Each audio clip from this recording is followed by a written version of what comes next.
Play Your Cards Right. How to Use Card Games to Increase Learning Outcomes. Hosted by HRDQ-U and presented by Dr. Sivasailam, Thiagarajan and Tracy Tagliati. Today's webinar will last around 1 hour. If you have any questions, you can always type them into the questions box. We will be answering questions as they come in live at the end of the presentation or as they follow up by email. My name is Sarah Schaefer, and I will moderate today's webinar. Thiagi is a resident mad scientist at the Thiagi group. He published 40 books, over 100 games and simulations, and more than 200 articles. Thiagi has made hundreds of presentations and keynote speeches at professional conferences. Tracy is the training manager at Move Inc., an associate at the Thiagi group. She specializes in activity-based training, both instructor-led and web-based environments. Tracy is active in the American Society for Training and Development, the North American Simulation and Gaming Association, and the International Society for Performance Improvement. Welcome, and thank you both for joining us today. Thank you. Hey, Thiagi. Hi, how are you? I'm fine. How are you? Hi, folks. I'm Thiagi. I'm Tracy's assistant. And let me tell you a couple of things about Tracy. I do webinars once a month, and Tracy does webinars almost once every day. So that's a claim for fame. That's true. My claim to fame. So Thiagi, we want to share with the folks who are listening today how to use card games to build fluency and to increase learning outcomes. So let's get started. I didn't realize that. I thought today's session was on transcendental meditation. I'm not able to advance the slides. Sarah, would you advance the slides for us? Yes. Okay, here's our objectives. The first objective is to provide you an overview of the HRDQ style profiles. In case you're not already familiar with them, we'll give you a light overview. And the next objective is we are going to be sharing with you 3 different types of card games. And by the way, each type of card games has 20 different specific games to go with it. So we will probably get confused as to which, are we talking about the type of card games, are we talking about the card game, and so on. So that's our second objective, to explore, to experience 3 kinds of card games. And we're going to use the same deck of cards to play different card games. So there'll be 3 different sets of cards. And don't worry if it sounds a little confusing in the moment, because we have resources that you will be able to download at a later date with all the information plus a whole lot more. And the final objective is we want you to play the games, enjoy the games, experience the games, but most importantly, steal the games, plagiarize the game. Take the structure of the games and plug in your own content to create your own games. The only request we have is if you become a millionaire selling card games, please give us 10%. All right, Chiaki, let's share with them the formats that we're going to be using.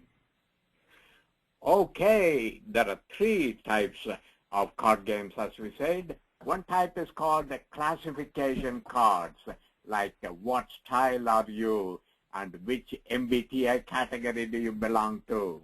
The second type of cards have tips, practical pieces of advice printed on them, like buy low, sell high, or is it the other way around?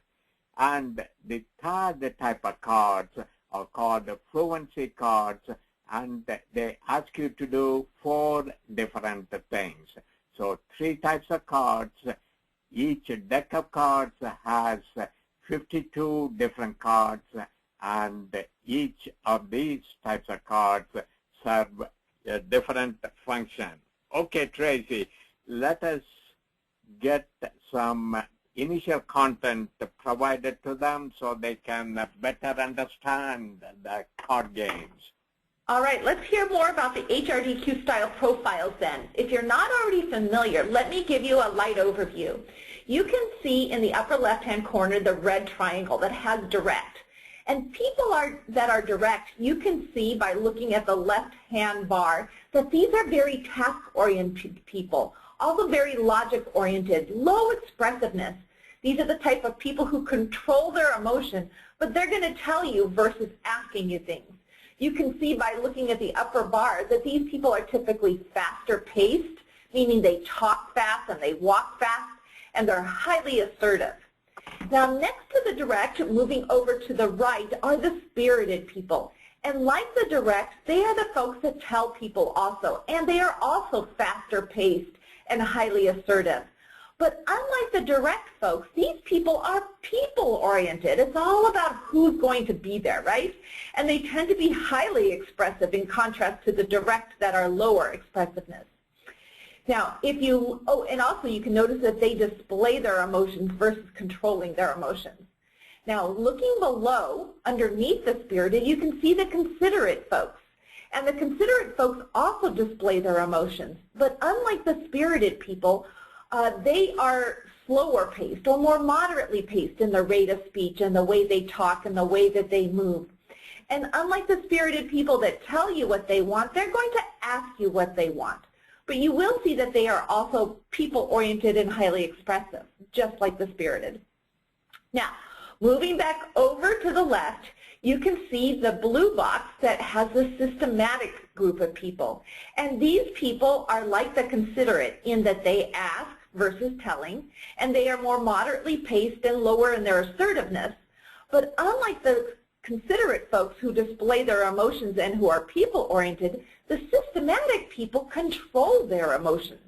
And they are, again, task-oriented or logic-oriented and lower in expressiveness, like the direct folks. So that gives you a high overview of the HRDQ style profiles. Thiagi, why don't you give them a little bit more additional information? Thank you, Tracy. They don't need any additional information because you did such a brilliant job of explaining everything. And I can't give them additional information until you move to the next slide for me, please. That. Okay, folks, here's a cheat sheet. In case you don't remember everything Tracy said, here is a neat little table which is 4 styles: direct, spirited, considerate, and systematic. And on each of the rows, different types of behaviors associated with these styles. For example, let us assume that if you touch me, I start shivering and getting uncomfortable.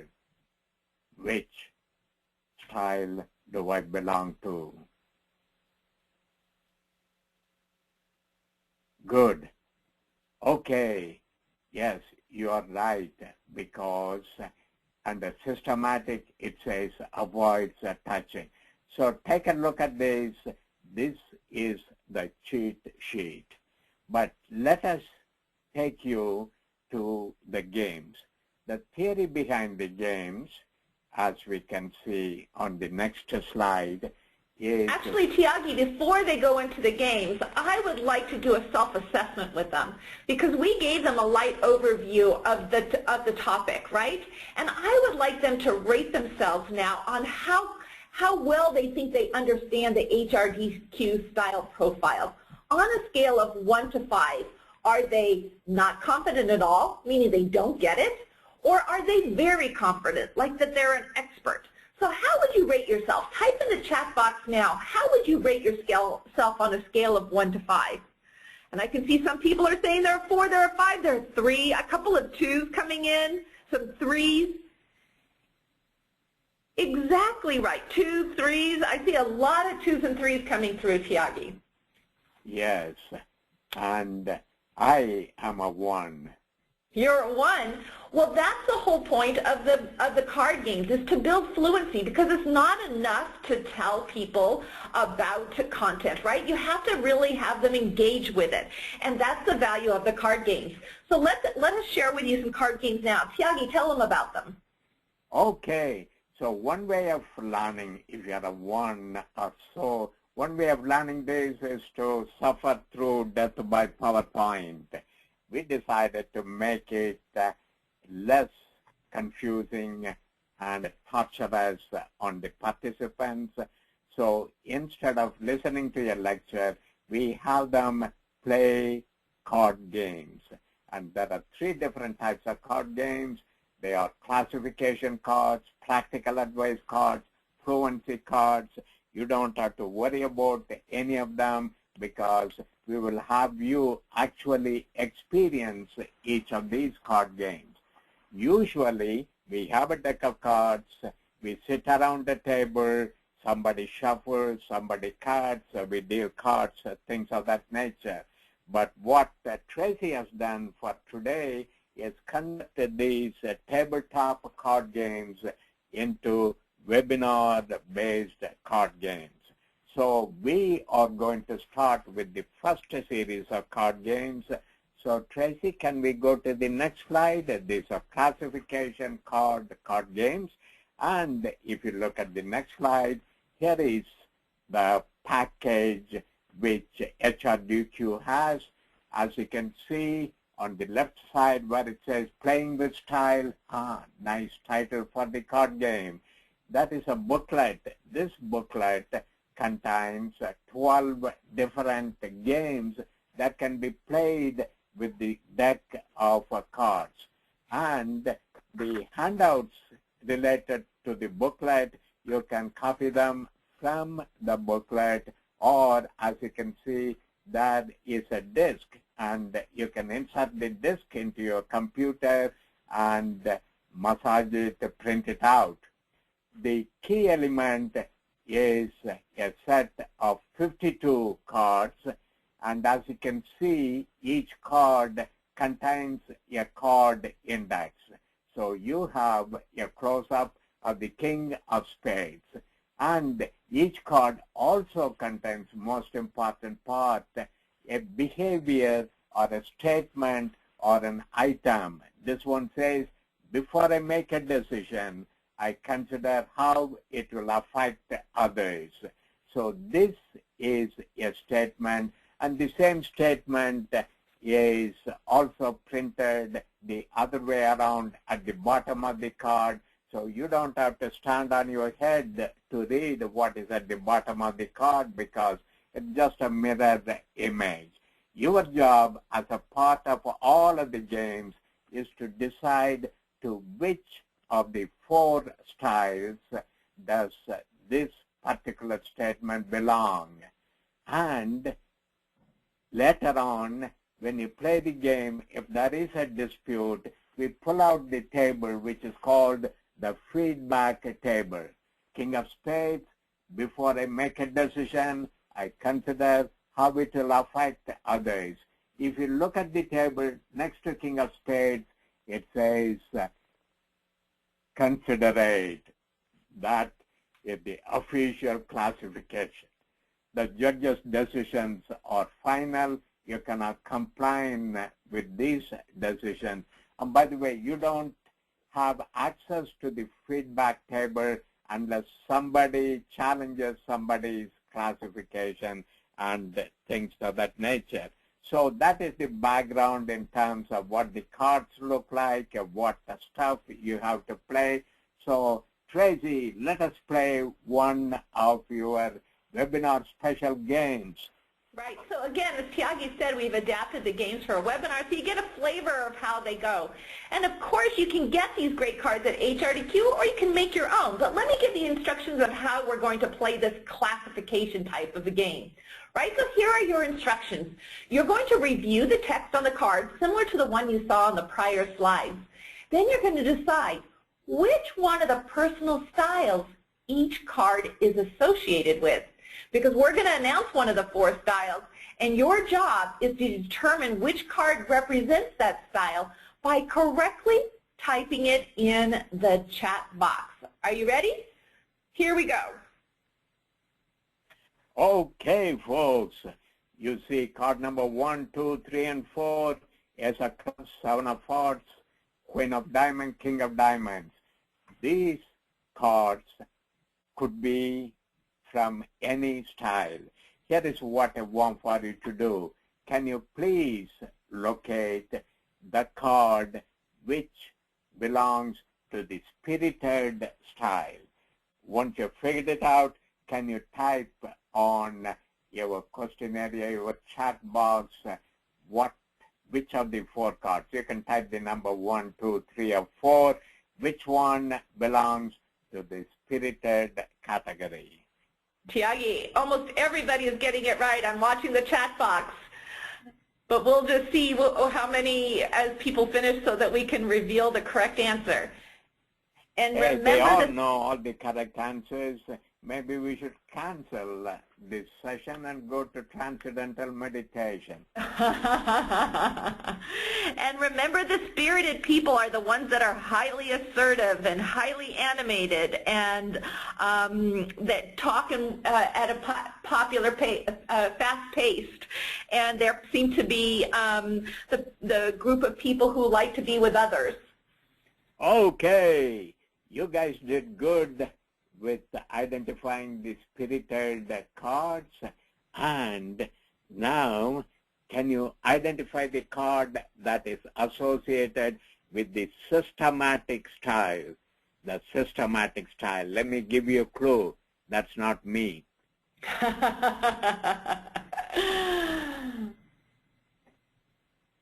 Okay, start typing 1, 2, 3, or 4. Everybody I see is typing it. Oh, there's a couple people who are typing something different, but I do see most people are getting it correct. Are you going to reveal the right answer, Thiagi? No, let them die in suspense. Okay, we'll reveal it at the end. Okay, everybody ready? Okay, actually, Tracy, will you identify the correct answer? Nothing like immediate feedback. Right. The systematic was number 4, or if you wrote the King of Diamonds, you were correct. And if you were wondering which one was the correct response for the spirited, that was number 2, or the 7 of Hearts, right? Okay, good. So give yourself a pat on the back, and of course this game is going to get easier now that we've revealed 2 of them. Okay, folks. Actually, it is going to get tougher now. Can you find the behavior, the item, the statement associated with, you ready? Direct style, direct style. Start typing.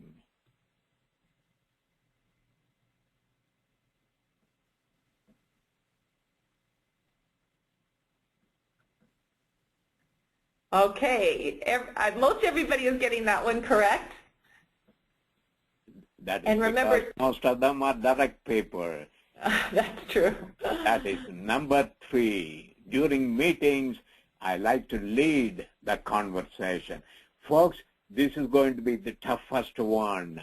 I'm going to name one other type style, and you decide which of the 4 cards belongs to this type. Okay, ready? Considerate. Figure out which card belongs to the considerate style and type. Very good. Everybody's getting that one correct, of course. Ace, the Ace of Clubs. To avoid conflict, I often tell people what they want to hear. And again, this is a game that's been adapted for a webinar, but in a classroom situation, you would have a total of 52 cards divided equally with each one of the 4 profiles. So we've adapted it for the webinar so you can see what it looks like. And there's many games you can play, so let's try playing another game. And this game is called Straight. Okay, so here's what your instructions are for the game Straight. To read the text on the 3 cards on the following slide. We'll show it to you in just a moment.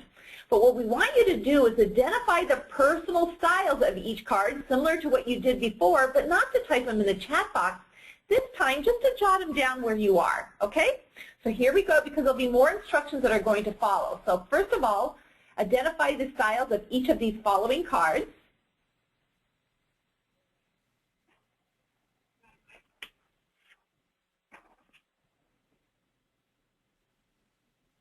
All right, so now we're ready for the second set of instructions. And the second set of instructions said, read the text on the following, four cards on the following slide, and now vote or identify which card to add so that your card or your hand now has one card of each one of the personal styles. Just like if you were playing straight with a game of poker or something of that nature. All right, so we'll be quiet, let you read through them. Which one would you add? Oh, so you mean I would like to find a card which was not one of the three cards? Exactly. So, I forgot what were the three, but I have jotted it down on my tablet. Well, everybody else is getting it right, Thiagi. I'm looking through the chat box, and everybody is responding with number 2, and number 2 is correct, right? That's the systematic, that I like charts and graphs in my work area. So give yourself a pat on the back so that you understand that for getting that correct. Terrific. So the work or the facilitator guide that comes with the HRDQ book has a total of 10 games you can play. We shared with you 2 of the games that you can play, but there are many more. We'd like to share with you now some different types of cards, and these are called practical advice cards. And we're going to show you, or Sarah is going to show you at the end of the webinar, how you can download a booklet for free on practical advice games. And Thiagi has created a lot of games on many different topics that deal with practical advice cards. You can see a sample of them here. And, but you would be able to create your own practical advice cards using the HRDQ profile styles, and then playing the games as you see in the booklet there. So instead of talking about it, let's play, Thiagi. Okay, folks, as you saw in the earlier picture, there are 52 cards, like regular playing cards with playing card indexes, and each card contains a piece of practical advice. So if you're working on communication styles, this piece of advice will be related to how to better communicate or how to use the different HRDQ styles when you're having a flexible communicative meeting type of a thing. So let me move on to the instructions for the first game, the game we are going to be playing, which is called the best advice. And Tracy, I'm going to take a few minutes, since we have time, to explain how the game is played on the tabletop. So primarily on the tabletop, the way people play the game, each person gets 5 cards. And that person looks at the 5 cards in his hand and pulls out one card which he thinks is the best, the most useful practical piece of advice, and places it in front of him, printed side down. So let us say there are 5 players, each person takes a card, puts it down, and somebody mixes up all of the cards and turn them face up, and each card is read, and people now decide of the 5 pieces of best advice from individual hands, which one is the best of the best.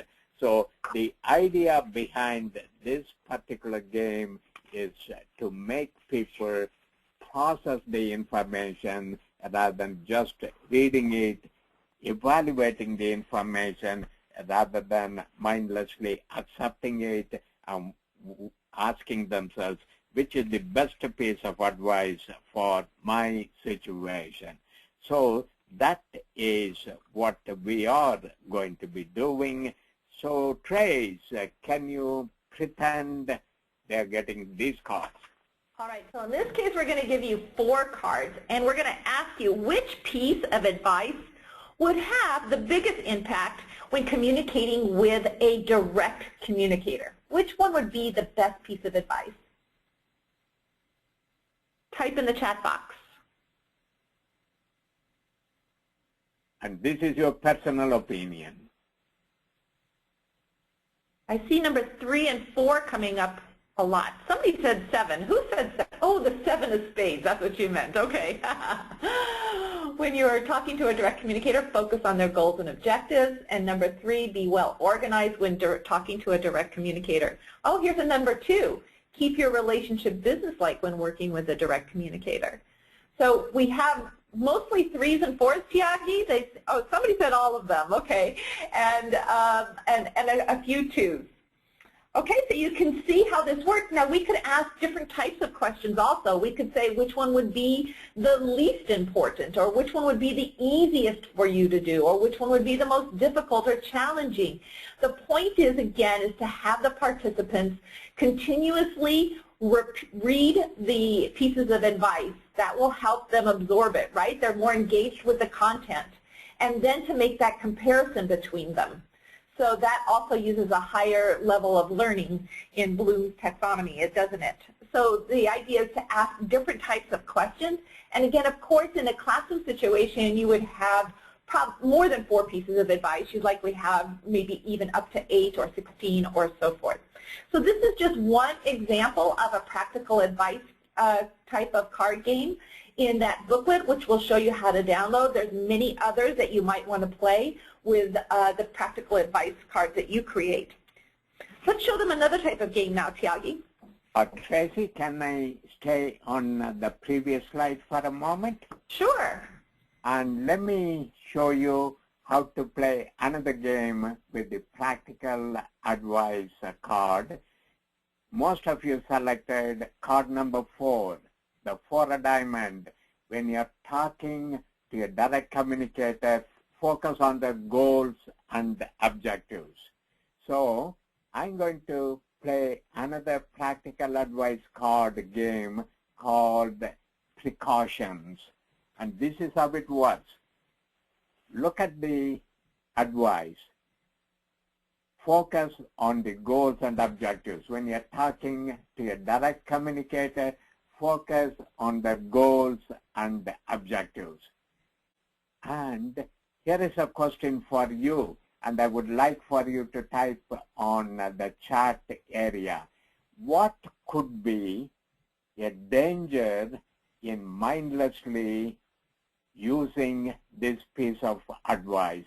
Every time you are talking to somebody else, a direct communicator, if you continuously, constantly, always focus on goals and the objectives, what can go wrong? What can backfire? What could be a disadvantage? So ponder on it. Our goal is to make sure you are not using this piece of advice without thinking about them. You are not abusing them. So can you go ahead and type what things can go wrong? Wow. Thiagi, I'm already seeing some responses in the chat box. One person says your goals are ignored, or your objectives are ignored. There's no personal connections to somebody else. Somebody else says you might miss the bigger picture. You're not taking into account your own personal goals and objectives. You may miss deadlines. And somebody says no buy-in. Somebody says too much of anything is bad. That's an ancient Hindu saying. So this is part 1 of the game called Precaution, which can be played with the practical advice cards. Here is the second part, folks. You have no problem identifying what can go wrong. What I would like for you now to type on the chat area a precaution, one additional piece of advice, a footnote or a PS. So before taking this idea and applying it, what additional precaution or caveat or advice would you like to add to that? So go ahead and type something like not always useful, don't stop thinking. Think something which will be a good precaution for people to keep in mind before they apply this piece of advice. And Thiagi, I see one person says, keep them aligned with the business goals. Wonderful.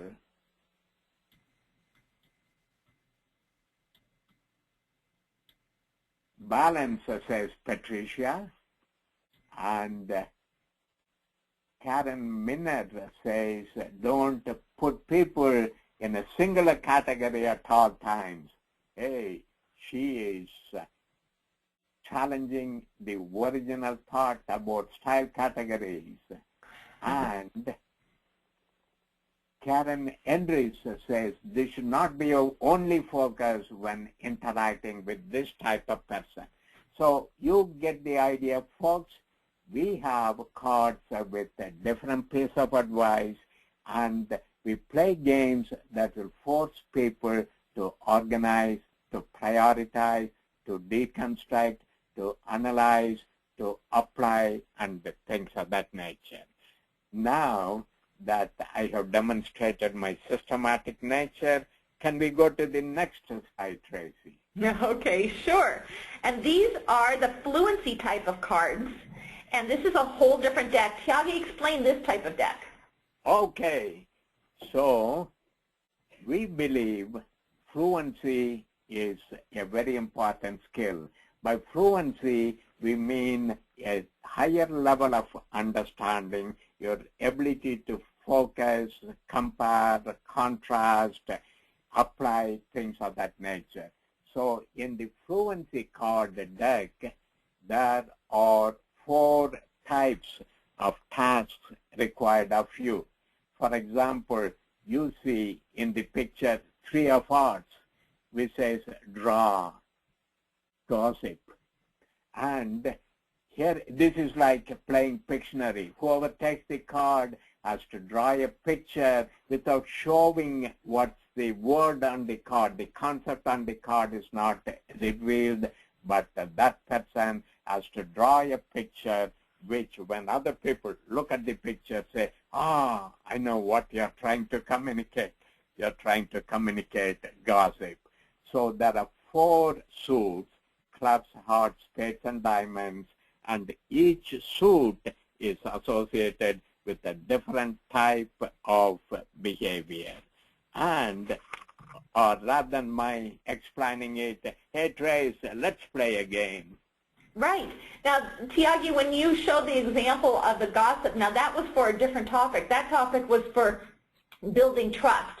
So if you were drawing for the topic of the HRDQ profiles, you might ask them to draw what the desk looks like of a systematic profile, or what does how does what does the suit or the appearance of a spirited person look like? So it would be different tasks than the one you see here. Let's play. Yes, let's go ahead and play so you get a better idea. So the first type of fluency card game we're going to play is the listing. And those are always on the spades cards, is the way we play it anyway. So let's have you type in the chat box the things that you would find on the desk of a systematic communicator. What are some things that you would find on their desk? Type in the chat box now. A stapler, schedules, calendars, yeah, nothing. It would be completely clean, right? A daily planner, right? Clean and very organized charts and graphs and schedules and daily planners, an iPhone, okay, an inbox, highlighters, right? You guys have got it. You're great. That's wonderful. Exactly right. All right, Thiagi, let's share them with another type of game. And of course, I'm looking at my desk. I'm obviously not one of those guys. Right. And of course, going back to the list ones, you could have a different task for a list, right? What's on the desk of a spirited communicator, or a list of things that you would find on a dominant communicator's desk. So there's different ways and different types of questions. All righty. So Thiagi. Okay. All of the diamond cards is through King all of the diamond cards gives you two concepts associated with the HRDQ styles. And this is a compare card. Your job is to compare the two different concepts. So this particular 4 diamond says a direct communicator and a considerate communicator. Here is the specific task for you folks. If your last name begins with the letters A through L, your job is to type one important similarity between a direct and a considerate communicator. In what ways are they similar to each other? Obviously, both of them are trying to communicate. So if your last name begins A through L, type an important similarity between these two concepts. And if you're one of the others, N through Z, if your last name begins with those letters, your job is to type one important difference between direct communicators and considerate communicators. Obviously, there are many, many differences, but we want you to type what you consider to be the most important difference. Please go ahead, and many of you, being spirited people, have already taken off for the races. So one difference is the pace, Thiagi. I see that in the chat box, is the pace. Right, exactly. Yep. Thinkers versus feelers. I must be schizophrenic. They both have goals, right? Yep. Similarity between these two. They are both looking for the end result, like you said, goal.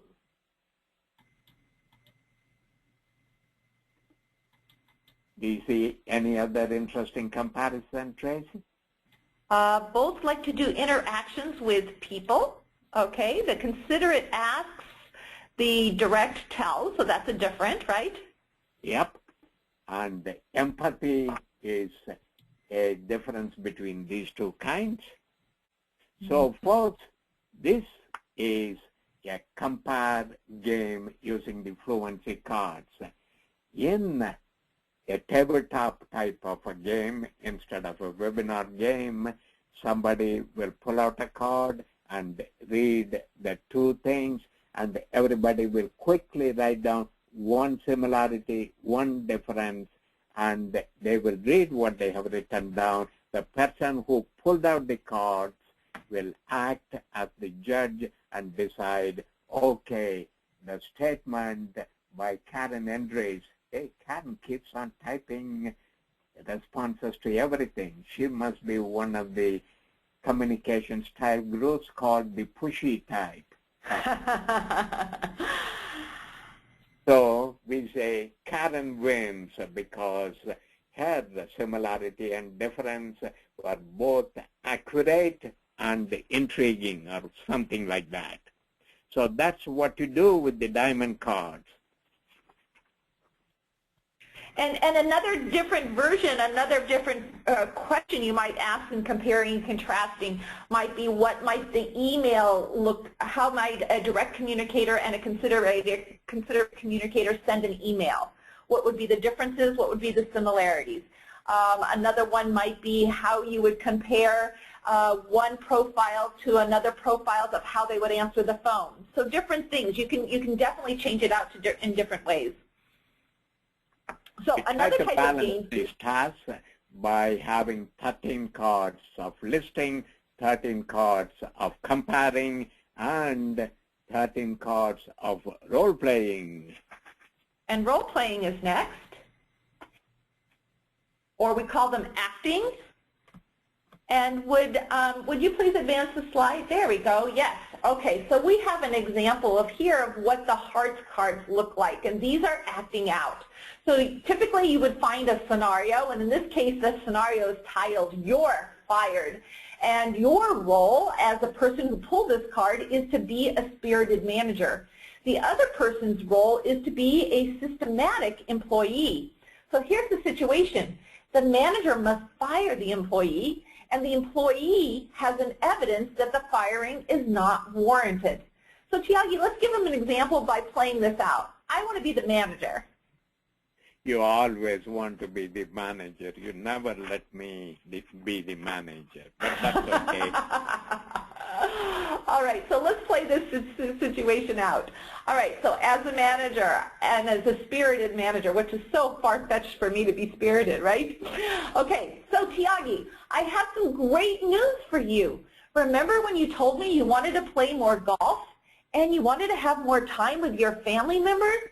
Well, I have great news because you're going to have more time to do that now. Could you be more precise, please? When you say golf, you mean what kind of golf? You know that golf, the golf you're always talking about. I see those pictures of golf in your cubicle, and I know you love to play golf so much. And my gosh, you're going to have all the time you need to really get your golf game where you want it to be. Thank you, but does it mean I get a golf scholarship? The company is paying me to go play golf? Well, that's not exactly what we mean, Thiagi, but we are really happy that you're going to have more time to do that. So, in any case, you get the example here of what the scenarios might be. And if they were to play it in a classroom situation, Thiagi, how might it be a little bit different? Okay, one approach we use, we have tables of 3 people each. One person takes the card, reads the situation, and randomly says, for this particular round, I want Pablo to be the manager, and I want Barbara to be the employee, and here is the situation, and we want you to understand what style you are portraying, and you're going to have a conversation. And I am going to listen to the role play and decide how well did the 2 players play their role. The person who is supposed to be spirited, did he or she act as spirited within the scenario, things of that nature. And at the end of a 2-minute role play, what happens is I, who pulled out the card, who is in charge, who is the judge, gives number of points from 1 to 5 to each of the players. And the turn to be the judge keeps rotating, and at the end of 3 role plays, you count the total number of points which were awarded by the 2 other people as judges, and whoever has the most point becomes a style master or something like that. So that's one way we can play this game in a face-to-face situation, Tracy. And if you didn't get all that, no worries. You can download that booklet that Sarah will provide for you later on, and it'll explain it in the same or even more detail than Thiagi systematically just gave to you. But let me ask you this. Remember at the beginning when I had you take that self-assessment? Well, we would like you to take another self-assessment now. Now that you've had some opportunity to engage with the content, how well would you rate yourself on your understanding of the HRDQ style profiles now? On a 1, not confident, I don't get it at all, or I'm a 5, I'm an expert. Type in the chat box, where do you rate yourself? Okay, wow, I'm seeing a lot of 4s and 5s now, much more than before, Thiagi. Wow, see? And that's the whole point of playing the card games, right, is to build fluency with the content. So if you want to make your own cards, we're going to talk to you about it or share with you how you can do it. To make your own cards, you just have to have content. These are just frames for you to use, right, or templates, and you can load in your own content as we have done with the HRDQ style profiles. And Tracy, if anybody wants to create a classification card game, you have to ask yourself, what topic among the various training topics I'm working on consists of a set of categories or set of classes so things can be classified. For example, here the style was the 4-level classification. So could you all take a minute and think of things that you're teaching which contains various categories or various classes? For example, to give another example, if you are teaching people how to give feedback, maybe there are critical feedback, there are constructive feedback, there are positive feedback, there is praiseworthy feedback, things of that nature. So if you want to use the classification card games, you use it to teach a group of categories which are very important. So if somebody has an idea of where you can use this kind of a card game, time management sounds good. Various types of interruption could be the category system and things of that nature.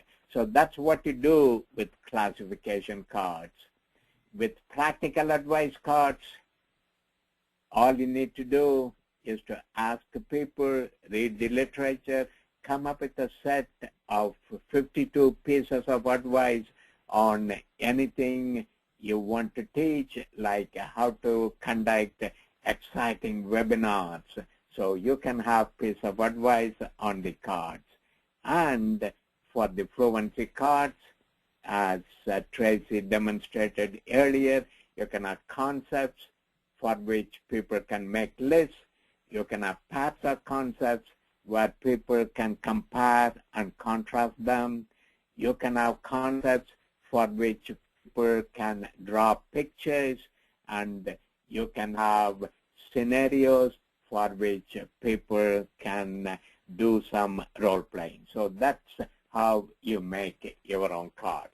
If all of these sounds like useless, time-consuming thing, go to the second bullet, Tracy. Yeah, go to the HRDQ store because you'll find the cards already created. The classification cards are there, and you'll be able to download, have all the games either in the handbook or in the CD file, or you'll be able to have that feedback table already created for you. So if you want to see it already done, I would recommend going to the HRDQ store or HRDQ store at hrdqstore.com. And if you want information on how to create the practical advice or the fluency cards, well, then I recommend you go to where, Thiagi? To Thiagi.com, and you will see various games associated with different types of cards. For example, another type of cards is the Photo Jolts card. And so there are many, many different types of cards you can use. The three we talked about today are probably the most versatile, flexible, useful decks of cards. And if you haven't gone to Thiagi's website before, I highly recommend you do it. Thiagi creates a new game every single day. They're not always all card games, but they're all different kinds of games. And his game blog is there for you for free as a resource, and I highly recommend that you go there. You'll find a lot of different resources available to you. And Paula said, we can do a classification card game on conflict styles. Excellent idea.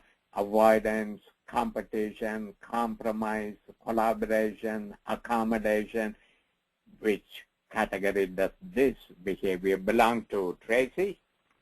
I think that I'd like to thank everybody for participating today, and I'd like to thank you, Thiagi, for partnering up with me today as well. Hey, it is tough to be interacting, me being a direct, systematic person, to be interacting with a spirited person. Well, we both want to thank HRDQ-U for having us facilitate this session with you today. I know it's something that excites us both, and we hope that we were able to share with you some information that you'll be able to use in your training sessions as well. Okay, And great. that's the cue for Sarah. Yeah, I'm still here. That was great. Thank you so much. And we have Tracy and Thiagi's contact information on this screen. So if you would like to go ahead and contact them, if you have any questions after the session, you can go ahead and do that. And we do actually have about a few minutes for a live Q&A. So attendees, why don't you go ahead, if you have any questions, go ahead and type them into the chat box. And while we wait for those questions to come in, let me share a little bit about the program that is the foundation of today's session. And from the Thiagi group, Playing with Style is a collection of card games for employee and management development training. It improves the knowledge of personality style and interpersonal skills. And for a limited time, this will be on sale for 25% off. And you can go ahead and purchase this at HRDQ.com. And for the links that Tracy was talking about for the booklets, we will include those in the Q&A email that we'll send out next week. So, and on another side note, we are also excited that we're hosting the first ever 5-day ROI boot camp at the end of April. And you can always register for the, that webinar at HRDQ.U.com. Okay, perfect. And we do actually have a number of questions coming in.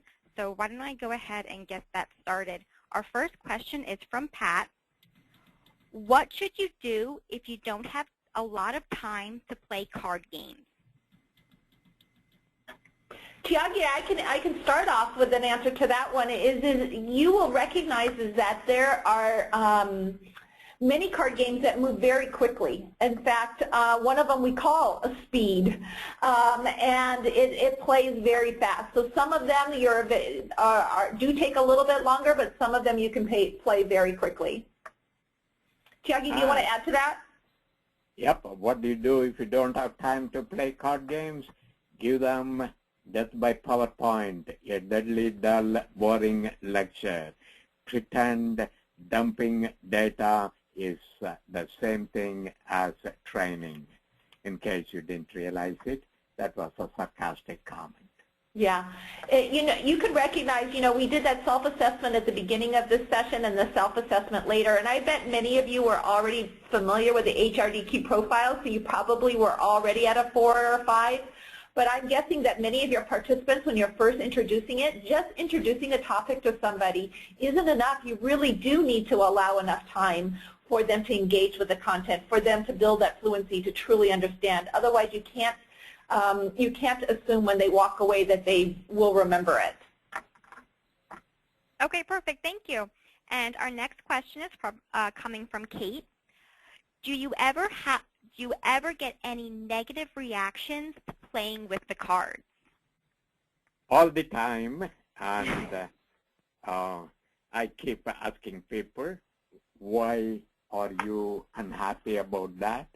And I also try to tell people we have data that shows playing cards in these ways increase a person's ability to recall and apply different pieces of principles and procedures. So our usual approach is you run a group without playing cards, give me the same time, I will run the group with the playing cards and let somebody who is an external objective observer collect 4 levels of evaluation data to see which one creates better things. So sometimes people have religious or cultural objections when you say card games. We don't call them card games in those situations. We tell them we are going to be interacting with non-computerized group decision support system. or we are going to be using a modified delta technique to make sure we make decisions that are appropriate for all stakeholders, or something fancy like that. Well, I can tell you that I play card games all the time, and I can tell you that I never get a negative response. I don't want to scare the people out there that you get it all the time, because I can share with you that most people are really happy to not just have to listen passively, but to actually engage with the content, and that interaction with each other really makes it challenging and fun. Okay, great. Thank you. And looks like we might have time for just one more. This one is coming from Sam. What's the difference between the practical advice cards and the Fluency cards in coaching for performances? Are the profile styles EEOC compliant? Sounded like two different questions. Are the profile styles EEOC compliant? Haven't got a clue. In terms of the previous question, what is the difference between the practical advice cards and the Fluency cards? One way of differentiating them is to say Fluency cards deal with the what and the why of a concept, whereas the practical advice cards deal with the how of a concept. So practical advice cards, they all contain tips for the day, as it were, whereas Fluency cards require you to do 4 different types of things.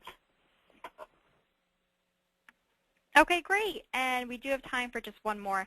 This one is coming from Mark. Do participants think this is too playful for a work environment? I personally have not experienced that, and and it all depends on how you present it, how you present the activity. If you, like Thiagi said earlier, if you're working with a group of systematic people who don't seem as playful as another group, then you might just present it in a more serious mode. I think it's all in the way you approach the activity. And just to add on to that, the new generation, the new hires we are hiring have been brought up on video games. They come from a game-based generation. They have no problem at all. The people who have objection to playing games are those who are all the time trainers. And as somebody told recently when I asked him, what do you think is going to be the major change in the training approach? He looked at me and he said, I know for sure 10 years from now you'll be dead. So the participants are now waiting for the older generation of trainers to drop dead so they can have fun and they can learn by active responding and playing and things of that nature. Yes, perfect. And Tracy and Chiaki, would you just like to add any final thoughts before I go ahead and wrap up the session? I just want to encourage everybody to try them. I think that you'll find that it takes your training to another new level, and it's fresh. It's a fresh approach to training. So I hope you'll try it out. And my final thought is, Sarah, would you please wrap up this session and send everybody home so they can play games? I will. Thank you so much. That is all the time we have for today. If we did not get time to answer your questions, you will receive an email response with those answered questions next week. And again, we will include that free booklet, the links that Tracy was talking about earlier in the session. So we appreciate your time, and we hope you found today's webinar informative.